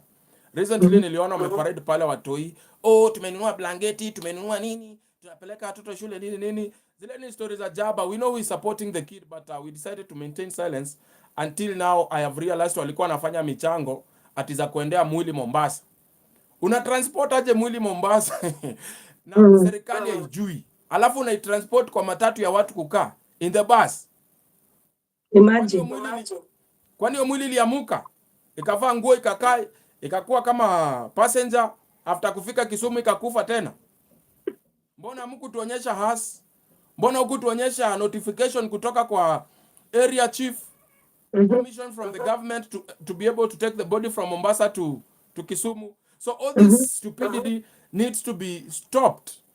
Yes. Fanya vipindi hatuna shida. Helen, I can decide to say I'm dating you, and we do a very nice kipindi, trying to say like trying to bring the notion like why is it that when older men marry young ladies is okay, and when older women date young men is a problem, and people will learn from there and look so good. It is like true. You pick a lesson. We have no problem with acting, but now the problem is, this young man, this woman has been taking advantage of this young man. He's not able to think. Amekuwa brainwashed, amerogwa. Oh, please changeni pesa tuende tupeleke kwa mganga arogolewe. It has to stop. So I'll keep on exposing these things. I'm not fighting anyone. Hata Moha came shaking behind the camera. Bro, please usikome kama mapolisi. Bro, mimi nakuomba bro. I'm like, nakuja na mapolisi kufanya nini? Umesema unataka ku speak the truth. I said this platform is not for Anthony. This platform is for anyone who wishes to speak the truth. And the good thing, if you speak the truth, you set yourself free. But if you come here and unatupatia stories za jaba, Kenyans again will judge and say, we Moha, kuna venye unatupima ujinga, unaona? Kuja na real stories. Not my words, but the Kenyans who are actually watching you. So you really have to come out. The only person, by the way, who I thought like he's not coming back, he has decided to say his side, is Kamacha. There is this guy called Victor. There is the Boni. There is the Albanas. I saw these people saying it as it is, and they're like, we are done with this person and we are done with this thing. Some are saying they will never come to act again just because their name has been like really tarnished and business messed up. So I saw it. But there are people like when they're talking, you're like, kuna kitu bado naficha hapa, but I can't be the judge. That one I let the viewers to be the judges. So that at the end of the day, before wakuku kipindi ingine, before watake kuconvince wa Kenya na hizi vipindi za Kenya, it will be very difficult for them to see fundraisings coming through. Because another thing, Helen, why I'm doing this is I am sure some of you in abroad, not some of you, many of you, are working twice or 3 times the way we work here. And the monies that you send here is not because you have surplus money to give out. It is because you consider there is a problem. This is a problem. I think naweza jifinya kidogo hapa nisaidie mwenzangu nyumbani. Not because you have money. Like ziko tu sisi tunakulaga madola. How much do you want for that kipindi? Yeah. No. You feel like You need to do something. You can't just stay there and you know that actually with my few dollars converted to Kenyan money, it could help somewhere. You're not just giving out your money. But these guys have taken it. Unajua wa madam mayolo hawa. Ama madam anakuaga na pesa bro. Hapo ukicheza tu safe. Wallahi billahi. Akianani unakafunga. No, we can't live in a society whereby we have thieves who are justifying their stealing via the media. So we have to stop this so that Helen kesho yake ukitaka kusaidia ule mtu akona shida real, kuna wasichana wanataka pads, kuna watoto wanafaa maybe clear school fees ama hawezi afford books, that help can get to the people who really need this help, not scumbags who come here claim they have a problem and you as a person of good heart say no, let me help this one. Unapeana pesa yako alafu unapata kuna jamaa ameshika hii inaitwa nini, let me show you there is this thing inaitwa sijui ile kitu kama toothpick inaitwa dental floss. Unapata ndi amekula chipo kutu hivi, leo madhali nitumia 7k lakini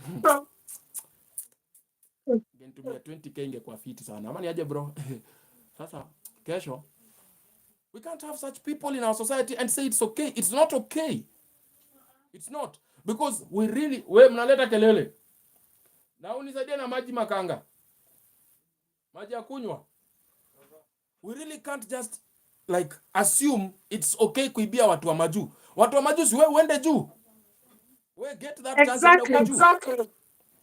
Wakuje, waokote pesa pia na wao. Okay? Cecilia Mbinya. Wachana nao watengeneze vipindi vile na kuona wewe ni mzee unafaa heshima zako. Wacha mdomo mingi, lakini amesema wako mdomo mingi. Cecilia.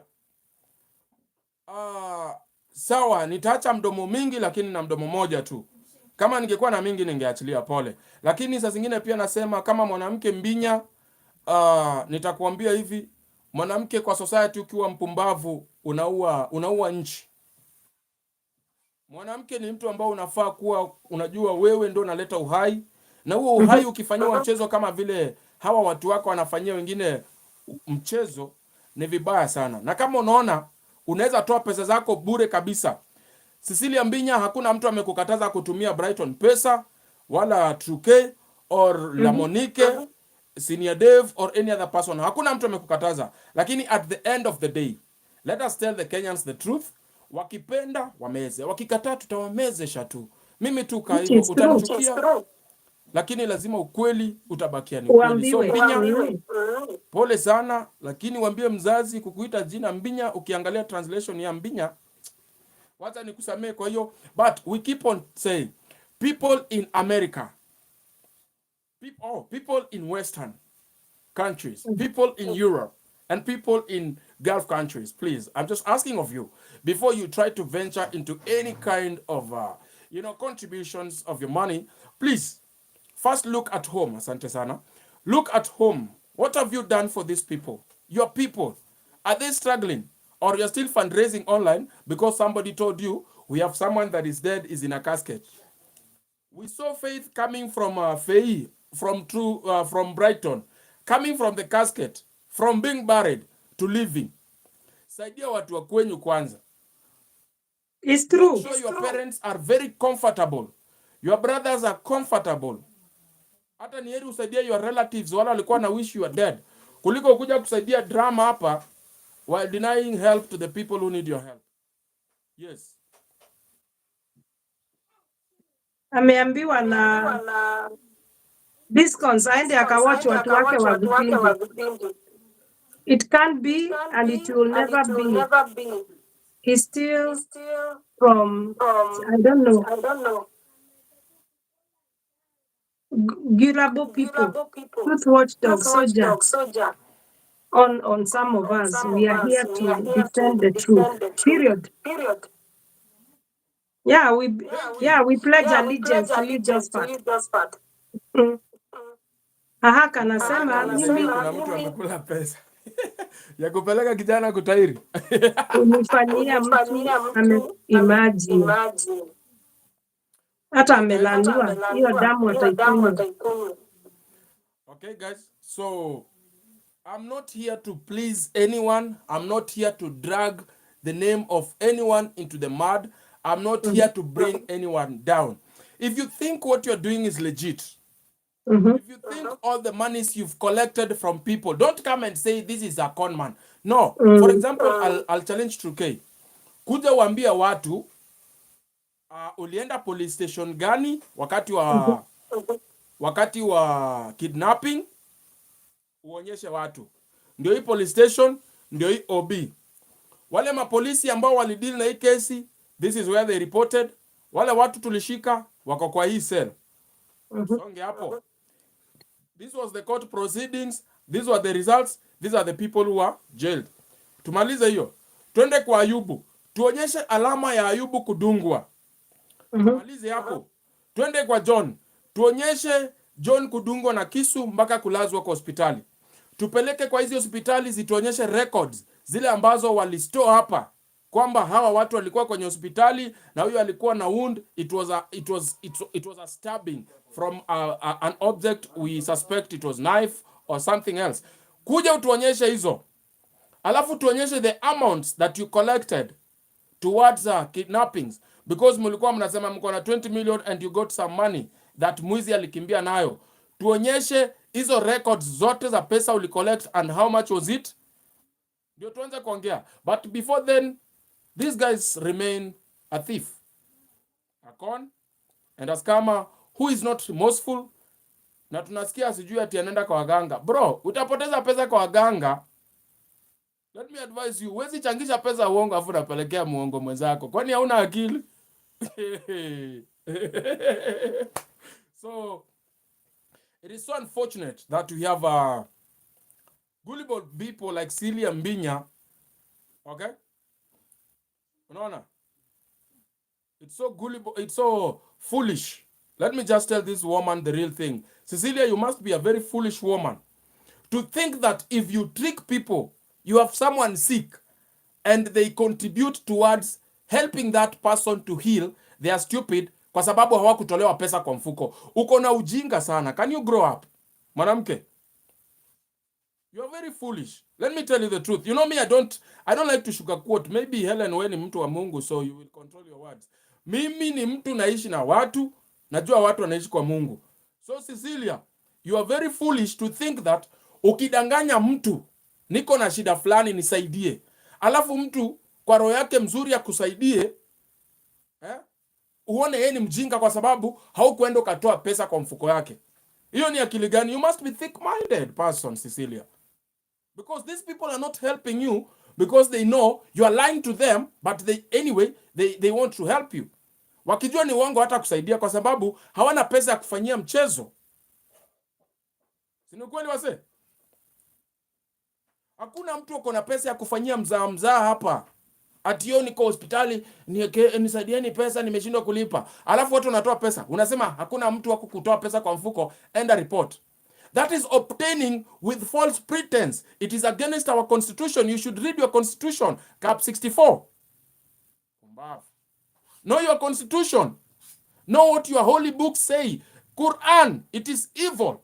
It says so. Nifanya sijui hiyo sura. In holy books, it's also evil for you to steal from people. Remember the story of Zakayo. Rudisheni zote mlizochukua kwa njia ya haramu. Alafu uko hapo busy kuambia watu hakuna mtu alikutoa pesa kwa mfuko, enda report. Grow up, woman. Grow up. Mbinya. You know Mbinya means behind of an elephant. So stop reasoning like behind of an elephant. So guys, it's so unfortunate. Kuna watu wengine wanaona, yani wanathink hivyo. Ati hakuna mtu alikutoa pesa kwa mfuko, kwa hivyo hukuibiwa, ulitoa kwa hiari. Hukutoa kwa hiari. That is a lie. But okay, kama alitoa kwa hiari, kuja waambia watu, wase, nataka kuwadanganya, bibi yangu amekidnapiwa, lakini nikiwadanganya hivyo, mnichangie. Haya, tuko karibu kwanza kudanganya. Then the person plays the lies and then people contribute, that is willingly. But you coming to media lying to people, this is not right. This is not right. And it is so unfortunate. Okay? It is so unfortunate, Cecilia Mbinya and the rest of the people who think like that, that kuibia watu ama kukon watu, kudanganya watu watoe pesa kwa mifuko yao, it's okay. It is not okay. It will never be okay. It's not right. And especially from a lady that is even more pathetic. Because wanaume tunajua tuko na tabia mbaya. Sisi ni wezi, sisi ni wakora, we are liars, we are cheaters. That one, hiyo role tumeichukua na tunakubali makosa yetu. But from a woman saying it's okay for another woman to lose money because nobody entered into her pocket. Hiyo reasoning capacities zako ni kama zimeungua. You need to really go and fix that and come back. Maybe, probably God will see you through. It's so unfortunate. Andrew Tate. Your thoughts on Andrew Tate? Andrew Tate, Ayuko Africa, if I'm right? But what I know about Andrew Tate is he's an eye-opener. About Andrew Tate is an eye-opener, but you shouldn't just take people's advice like fully. What I understand is if you advise me, I'm supposed to digest the advice, go through it, collect that which will work for me or which fits me best, and the rest of the advice I can just abolish, because you can take about everything and then you find that actually your environment is not really for what you're consuming. Yep.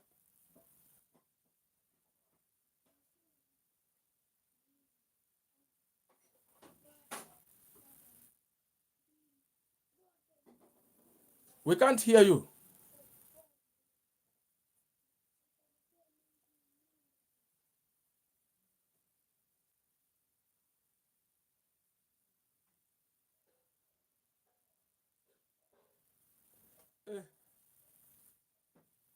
Hatukusikii kabisa. I hope people can hear me. Anyway, so guys, the reason as to why I'm here at on Helen's platform, it's because she's one of the victims of Truke. Yeah. Yeah, now you're back. She's one of the victims, and she wanted me to come and actually talk to you guys. There is a lot of scams that are going on. Right now, please, if you have ever helped the likes of Akina Brighton, La Monique, Senior Dave, Eastern TV, True K, and they have your numbers, this is what they are doing right now. They are sending you women or men who send you a very beautiful message like, hey, I have 2 kids, I do not have a job, please Mama Helen, kama unaweza kunisaidia tu na 200. So atakuomba 200 ya huku. But since 200 ya huku kwako ni pesa kidogo sana, you might consider maybe giving $10 or $20. Hiyo message haijatumiwa Helen peke yake, imetumiwa Helen, imetumiwa Jaylin, imetumiwa Josephat, imetumiwa watu karibu 200. So kwa hawa watu 200, imagine 250, imagine just 200, 50 people only sending $20 each per day. That is good money. For us, that is good money, because if you do 20, that is around that's around $20 times 50. That will be 10, 20, 0. That will be around $1,000. $1,000 in Kenya, that is 150,000 right now. Just a single day. So you need to be careful, people in abroad. Anytime you find a funny email, oh, you know, I have my kids in school, my kids have dropped, they performed very well, these are the results. Now they are cooking even the results. Please, if you can just help me, blah, blah, blah, blah. Be very careful before you stretch your hand to your pocket. Right now, you can see they are insulting you.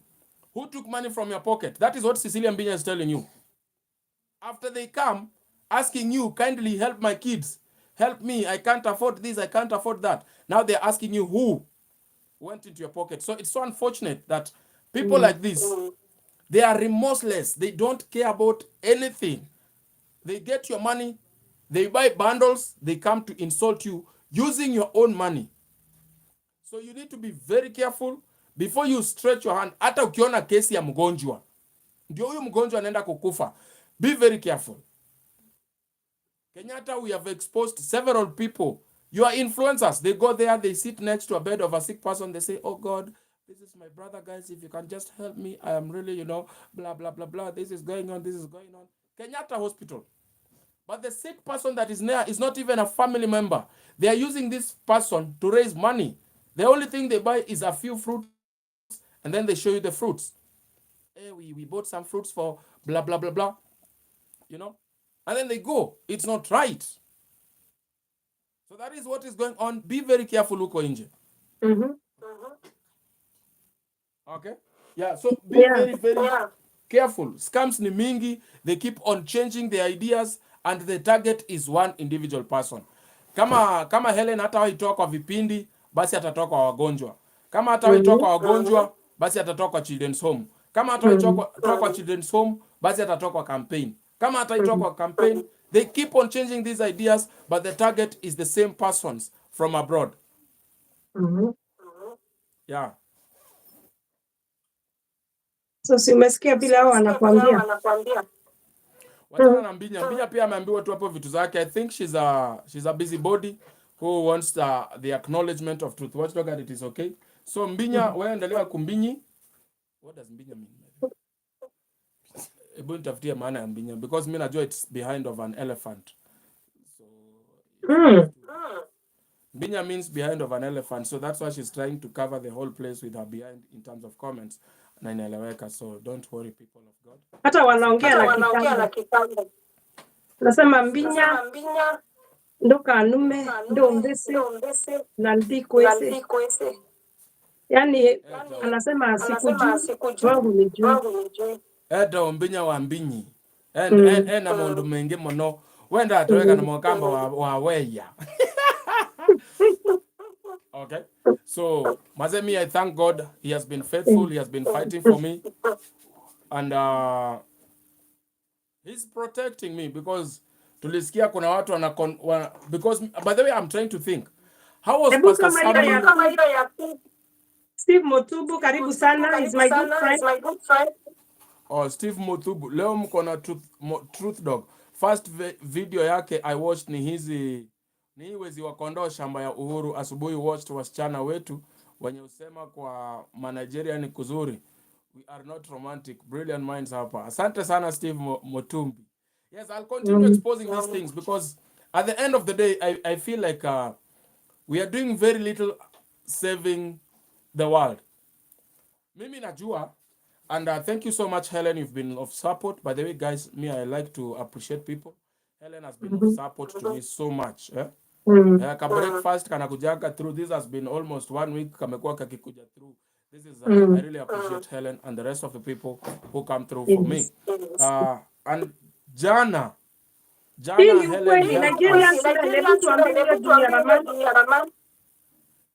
yeah, the Nigerian men were romantic kuliko Kenyan men. Anasema hiyo kitu I exposed it, yani. Hiyo kitu anasema I exposed it. Oh. Yeah. So about the Nigerian men, maybe I just say it on your platform. The thing is this: they usually target these girls, these ladies who sell their bodies on the online. So you will find them on Tinder. Here in Nairobi, we have Nairobi Hot. They are on TikTok, so they keep on just dancing from one corner. So on TikTok, it's easy to entice these women because you'll find someone is coming, and then they will send you so many TikTok gifts. These gifts are converted into money. So you'll find somebody, a Nigerian man sitting somewhere sending lions, and you're like, wow, thank you so much, darling. At the end of the day, you convert it into 90,000, convert it into 50,000. So these ladies, when they see these huge amounts of money, the next thing is they will go to the inbox of that individual. Hey, thank you so much, my gifter. God bless you, blah, blah, blah. Then there is the exchange of contacts. From there, the rest is history. You find that actually this lady is in pieces or is in a sack. So that is what is happening. Wow. Yeah. Yeah, ni sad. Hi, evangelist ni rafiki yangu. Anafanyanga mambo ya kuhubiri. Anajua Bible. Yeah, so that is what is going on. But in Kenya, we have problems. Yes, we do have problems. A lot of them. But we also have the good that these people, if they continue doing this evil, even the good that is in the country, utapata inafunikwa na ubaya wetu. Wow. There is beautiful things that we are supposed to be exposing, like the different culture. Kikuyu wanaonyeshanga tu culture moja ya nguo na chakula. That is not the Kikuyu. There is so much about the Kikuyu people. There is when a boy is circumcised, there is that which the mother is not supposed to do. There is what is expected of this boy. That thing is not exposed enough. We have the Maasai culture, we have the Luya culture, we have the Kikuyu, the Kamba. All these beautiful things, they are being covered up by a few scammers who are coming online. Because how do these Western people, the European people, or the Gulf people know Kenya? They know us through media. So Yeah. whatever we're giving out to this public, that is world public, is actually tarnishing the good name of Kenyans who are doing the good, legit things. We have good content creators. They do a lot of work, good things. They don't steal from people. They don't raise funds for lying. They do good things. But that has been covered by the likes of Akina Truke, Brighton, and the rest. Wheezy too, wheezy. So we really, if we really love our country as Kenya, we need to come through big time. We need to stop all this madness at all costs. Otherwise, it had to cost at the end of it. It's true, lakini sasa watafanyiwa nini kama mtu hataki kusikiza? Mwenye hataki kusikiza, unajua, wanasemanga every market has its own mad people. So we don't really have to focus on these people who are insulting, who are calling names. I don't think we need to focus on them, or those who are ignoring, or those who are not aware. I think we should put our energy on those who are listening.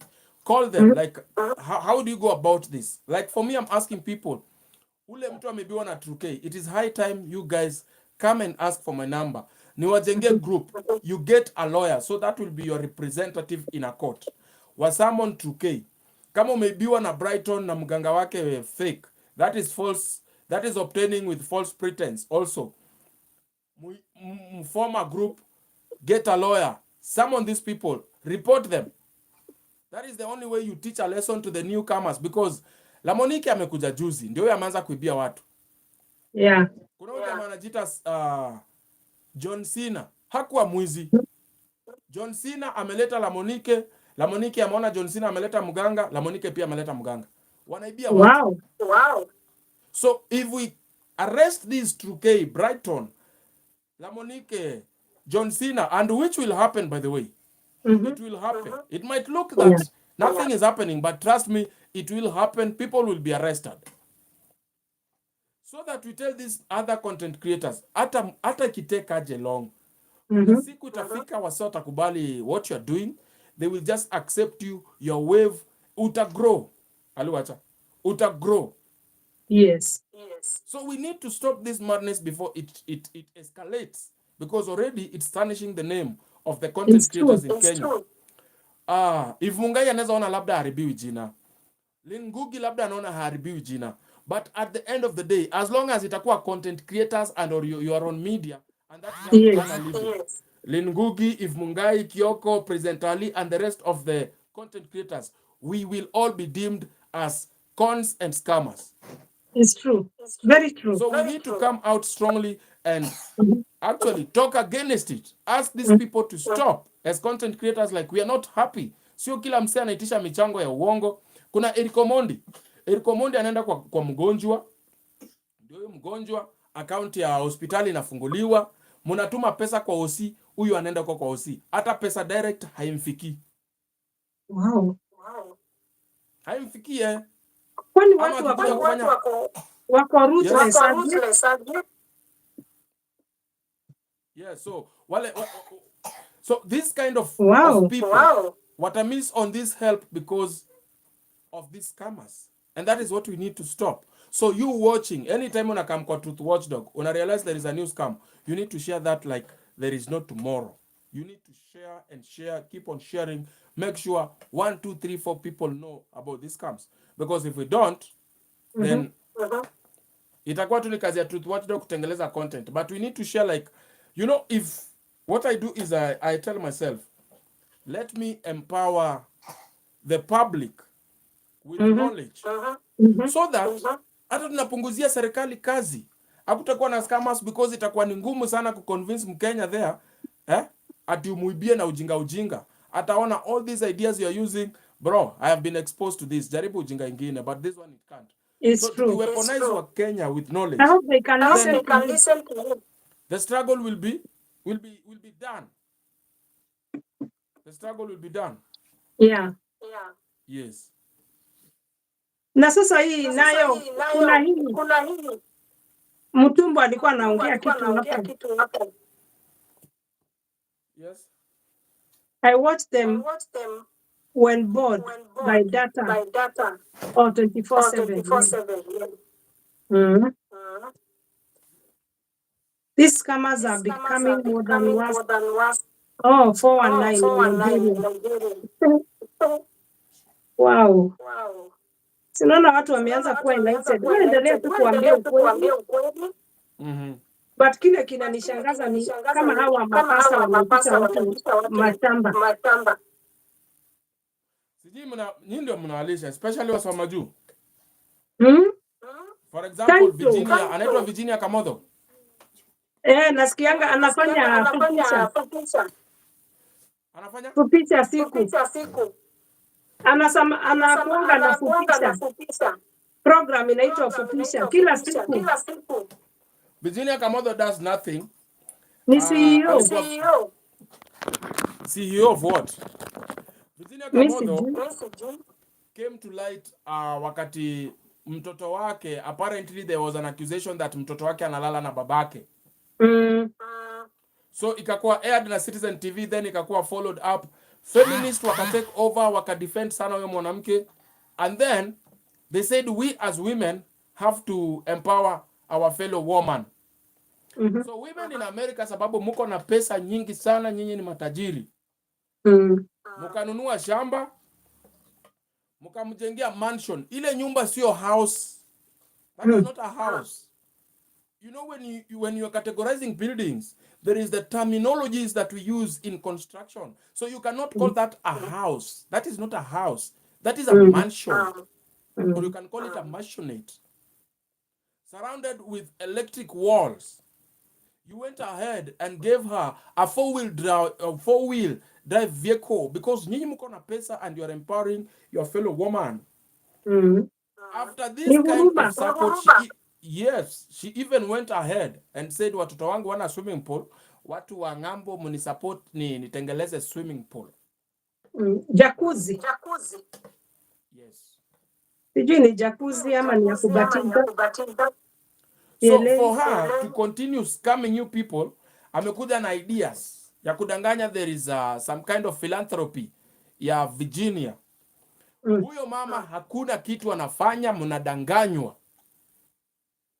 Na watu wamemfungulia ofisi ati wanalipa. Wasichana wa Gulf wanadanganywa ati if she doesn't pray for you, nothing will work for you.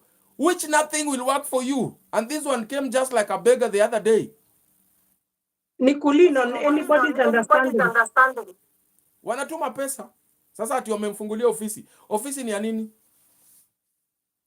Ofisi ya watoto wake 12. Yes, the 12 kids, fueling the vehicle, and of course maintenance of the house, kulipa stima, kulipa vitu kama hiyo. It is so unfortunate that before many of you mfungue macho, mtakuja hapa mumeparara. Mnashindwa Helen, or you are in US, what happened? Mbona lips zako ni za grey? Kwani hujakunywa hata maji? I was supporting the kusaidia. Huyu anasema she's selling the donation. Yes. Nina, it is true. I'm not lying to you. This, Nina, I think you are very close, and I almost said this. But thank you for speaking out. Zile vitu, unajua kuna watu wengine hawaleti pesa, they bring some in kind. They bring in kind. Wanaleta maunga, wanaleta michele, wanaleta mattresses, wanaleta clothes. Ako na duka ya kuuza bidhaa za kudonate. Unajua anacheka kwa sababu anasema alidhani yeye ni Mike Tyson. Yeye alibehave kama Mike Tyson. Anasema mimi sikai Mike Tyson, kwenda kabisa. Sina tattoo hapa. Yeah, so that is what is happening, Kenyans. Please, supporting Virginia Kamotho is like throwing your money into dustbin. Madam sahi inafaa ile pesa kidogo mmemsaidia, amezetika biashara kake na mambo si ya miombo. Initially she used to get serious viewership, but siku hizi na hiyo 75,000 yake ukiona hata kipost kitu ni meme, because even those who contributed so much have realized you are just taking advantage of us. So hata kama na pesa huko Mayolo, sisi tunabariki pesa zenyu, but saidieni the right cause. And Truth Watchdog is not the right cause either, but please do your investigations before you send your money to people or to so-called organizations. We have had here hata organizations zinadanganya zina sponsor watoto shule. Unapata ni individual ana benefit na watoto wake ndio wanasoma na hiyo pesa mnatuma. So please fanya thorough investigation before tume pesa yako. Otherwise at the end of the day tutaweka tu hapa kama expose and nothing more will be done. Na sasa tutamfanya aje huyo mama? Upisha. First of all, cut off the help. Mimi hata sijawahi sababu acha grow kiakili kujiendeleza, ata go broke. Akigo broke, ata realize there is a problem. And those who have been contributing, you should ask for receipts. Pesa zenyu zenye mmekuwa mkisema mnasomesha watoto. Watoto wa watu si watoto wake, watoto wa watu. Where are those kids in which schools? Zile donations mmekuwa mkitoa, wako wapi wale beneficiaries of those donations? That thing needs to be stopped. Sema hiyo ya mtumbu. Anasema 7 kids tukue London na hatujui what we don't know is so-called celebrities. Fake 1254. Yeah, that is true. Mimi nawaambia tafadhali before toe pesa yako utumie mtu, do your thorough investigation, be sure this is what you want to do. Otherwise utakuwa na support mtu na bibi yake ama kama wanalewa na malaya wao, and there is nothing you can do about that. So it has been 1 hour, mimi nataka kwenda kukula shower. So tumeshukuru sana. Okay. Thank you so much. Kama hiyo mambo na huyo mama utaangalia vile iko. Yes. Yeah. So thank you also listening to me, Maze. God our bless sana. God akubless sana. Wacha tumalizie na evangelist. Yeah. Sawa. Before niende nina nasema that woman has money, she sell land, does counseling etc. Ana cancel kina nani? With what? You know, counseling is not saying that you are chosen by God to do counseling. Counseling, you go to school. You learn about therapy. You have to be a therapist to counsel people, not to talk things on media. That is not counseling. Na hizo shamba alikuwa nauza, mbona ako on YouTube every day kuchangisha pesa? Nina, mimi usinibebe maziwa mala. Mbona ako YouTube every day kuchangisha pesa atio msaidia watoto wangu hawana nguo? Na unauza mashamba? Wacheni kubeba watu jinga. Shebedu. Na nimeenda. Sawa. So asanti watu wangu. Sijui ni kwa nini ilikuwa na echo, mimi sielewi. Sasa iko na echo sasa. Wenye wananisikiza.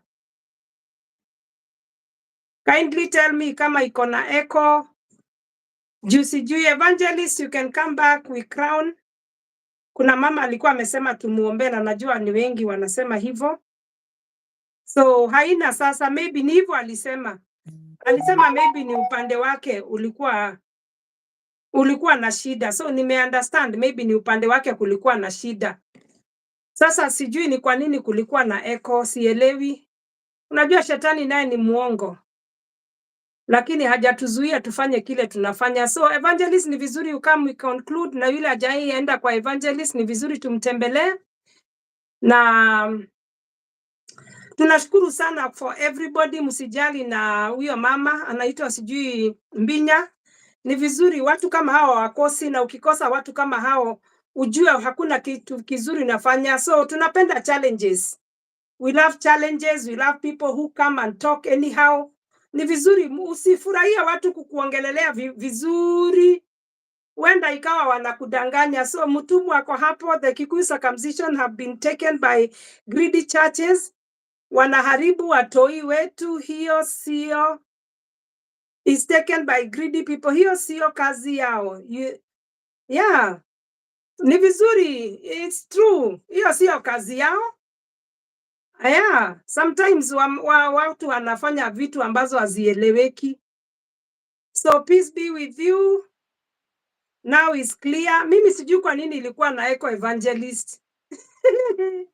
Sijajua, ni shetani tu Nisaidia Truth Watchdog. Ni shetani tu akuleta distraction. Haina shida. So kuna mama alikuwa amesema pale tumuombe. Next topic tutafanya. Haina shida. So nataka tu tuombe ndio tumalizie. So asante sana kwa our viewers who came in.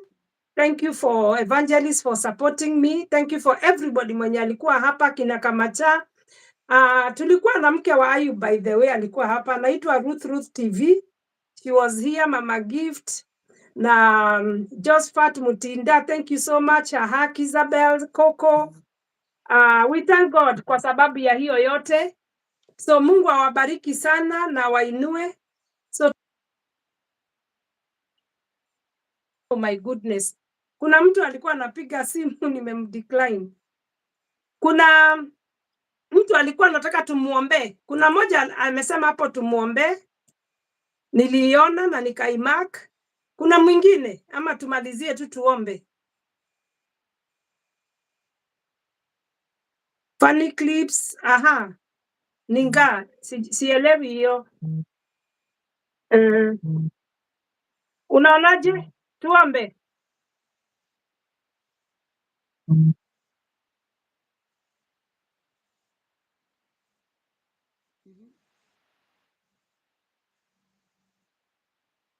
Ilikuwa imepotea, sijui imeenda wapi. Imagine, shetani ni mwongo. Acha tumalize. Unanisikia? Oh, hasikii vizuri? Oh, si feel poa. Okay, wacha tuombe. Pray for me. I'm really looking for a job. Hiyo nimeweka kwa maanani. So, wacha tuombe tu. Ombesha tumalize. Tumalize. Baba Yesu, tunasema ni asante, ni kwa sababu umetupatia fursa. Wale wako Kenya wamevumilia na mahali popote walipo wakaniwatch. Na nena baraka kwao, ukatusamehe kila dhambi, ukatuoshe na ukatutakase na damu yako. Asante kwa sababu ya wageni ambao umenipa siku ya leo ambayo ni Truth Watchdog na Evangelist. Na nena baraka kwao, ukapate kuwabariki na kuwainua. Maliza na maombi. Ikimaliza 2 hours live inaanza kukua na shida saa zingine. Si ndio hiyo ninaomba, unisiki? Nilianza kuomba. So Mungu atusaidie sana, wacha tuombe. Baba Yesu, tunasema ni asante, ni kwa sababu ya sana dakika hii. Asante ni kwa sababu ya kila mmoja. Tunaomba wale ambao wanatafuta kazi, ukapata kuwajalia kazi, ambao wanakulilia ni kwa sababu ya waume wao, kuwapatia heri. Mungu ukawape, ukawafunike na damu. Chochote wanahitaji Mungu ukawatendea. Asante ni kwa sababu ya my viewers, subscribers. Asante ni kwa sababu ya yote alikuwa mahali hapa. Chochote wanahitaji kwa siri ukawajibu kwa wazi. Asante ni kwa sababu ya upendo wako. Asante ni kwa sababu hakuna aliye kama wewe, na tunaomba ya kwamba ukapata kutupatia chochote tunahitaji huu mwezi na miezi ambayo inakuja, ni kwa sababu wewe ni mwaminifu. Funika kila mmoja na damu. Asante ni kwa sababu ya upendo wako, na ni katika jina la Yesu Kristo tumeomba na hata na kushukuru. Amen. Amen. Unanisikia? Amen.